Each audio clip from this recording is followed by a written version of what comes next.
Well, thank you for joining me to talk about this today, Jo. Um, You're welcome. I'm I'm asking everyone the same questions and seeing where we go, really. So, my first one is, why did you want to be a BIA? Well, I think it was a natural progression for me. I am an approved mental health professional, so previously an approved social worker, and I really wanted to extend my knowledge base really in terms of the Mental Capacity Act, Hmm. um, and really just kind of get to grips where people who didn't fit the Mental Health Act needed some legislation to ensure that their rights were protected. And really kind of wanting to work that out and making sure that things were being done in people's best interests for them and not against them. And Hmm. I think having looked at things like NERI, having looked at, Bournemouth and the whole kind of Bournemouth gap element, I really felt it was a natural progression for me as a social worker to move on to this. Yeah. Has it been, this is sort of supplementary question, but I'm just quite interested. Is it a good thing? Has it been helpful having both sides, the Mental Health Act and the Capacity Act? I absolutely would agree with that. I think if you are an AMP, you should be a BIA. I don't think you necessarily need to be, if you're a BIA only, you don't necessarily need to be an AMP. But I think if you are an AMP, I absolutely think you should be a BIA as well. I think you should feel confident and cognizant of both pieces of legislation and being able to move between the two and challenge if you need to. And Hmm. really, at the end of the day, we're advocating for people who are in quite a vulnerable or difficult position. So we should really have that awareness and be able to say what is right to support that person. Yeah. Yeah. And the MCA gives you the other half of that. Absolutely, absolutely.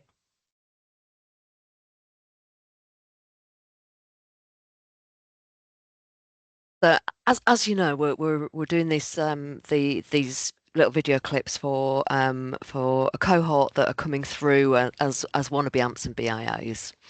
So thinking about the BIA training, when you did it, was it what you expected, and what do you think your key learning was coming out of it? Um, well, it was what I was expecting. It wasn't as hardcore, if you like, as the ASW or the AMP training because it's a different piece of legislation. I Mm. think that they didn't for the training that I had. I think the bit that was possibly missing was I was the only AMP who was on the course, and I Okay. felt that it maybe dumbed it down a little bit. If I'm honest, that sounds a bit brutal, and I don't mean it to, but I felt there wasn't enough emphasis given to where the Mental Health Act might be also a piece of legislation to be considered. It very much touched on, well, if Joe could be sectioned, then you need to stop the assessment now and you need to request a Mental Health Act assessment. And Mm. I personally would have found kind of more, I would have found it more helpful to see that interface, I think, between the two. Yeah. Yeah. In terms of the training itself, what did it give me? I think it gave me that opportunity to almost revisit the skills that I first learned as a care assistant back in the day. Because I'm quite used to dealing with acutely psychotic people or acutely delusional people or, people who are really generally quite mentally unwell. When you're Mm. working with somebody who might have dementia or who might have a learning disability or an acquired brain injury, actually, what I liked there was that opportunity to go right back to my time as a care assistant, where I learnt to really listen to people and read people in a way that maybe isn't quite as obvious as it is in terms of somebody being acutely psychotic. Yeah. You're really trying to pick up those nuances. You're really trying to kind of get to grips with the person, really try and understand if they understand the use and way, the retain, the communicate, and all the rest of it. I've Mm. never yet met somebody who can't communicate with me. It just might be incongruent to the questions that I'm asking.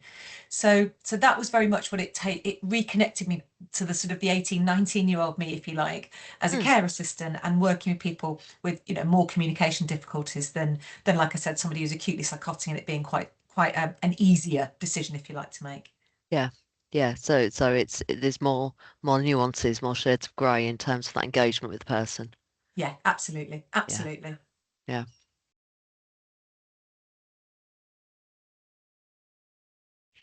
Okay.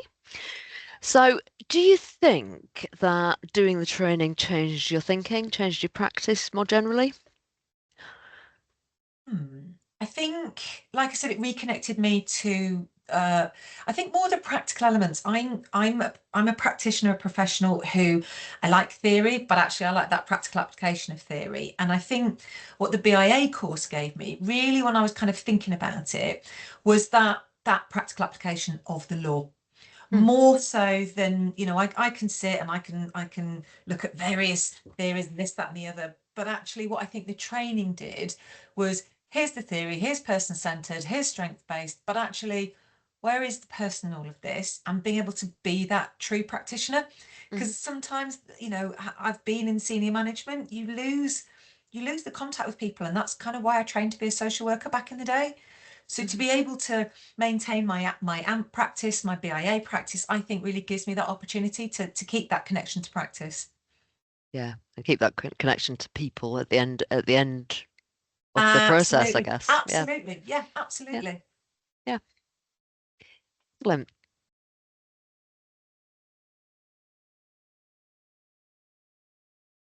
Okay, so last question. So if you could give one piece of advice to wannabe BAs out there, what would it be, do you think? It be, it would be get yourself in some shadowing. It's not rocket science. It feels like it should be, but it isn't. But actually, it's really helpful to go out with somebody more experienced than yourselves, particularly if you are an AMP already. And that, so this is an add-on qualification for you, because they are softer skills, I would argue. You're not having to dynamically risk assess and all the rest of it as you're ongoing. It's much more an environmental area. You're not out tramping the streets at 3 o'clock in the morning waiting for doctors to turn up. It's a very Hmm. slower, gentler process, I would argue. That's not to say that it doesn't have its own challenges, but I Yeah. think definitely get out there, get some shadowing done as much as you possibly can. I think, and find yourself some more experienced BIAs or more experienced AMPs, and just pick their brains. Get on Mm, whatever training you can. Any training, for example, kind of that might be, it might be anything really. If you like it might be update training that's not quite relevant for you to do now, but mm. elbow your way on. Get to hear those professionals with that experience and some of their lived experience going out there in the field and doing the work, because I think that will connect you to whether the practice is something that you want to do or not. Yeah. Yeah. And as colleagues have been saying through all of these videos, the importance of your peers through your career in these roles is really important. Yeah, absolutely. Absolutely. Completely agree. 100%. Fabulous.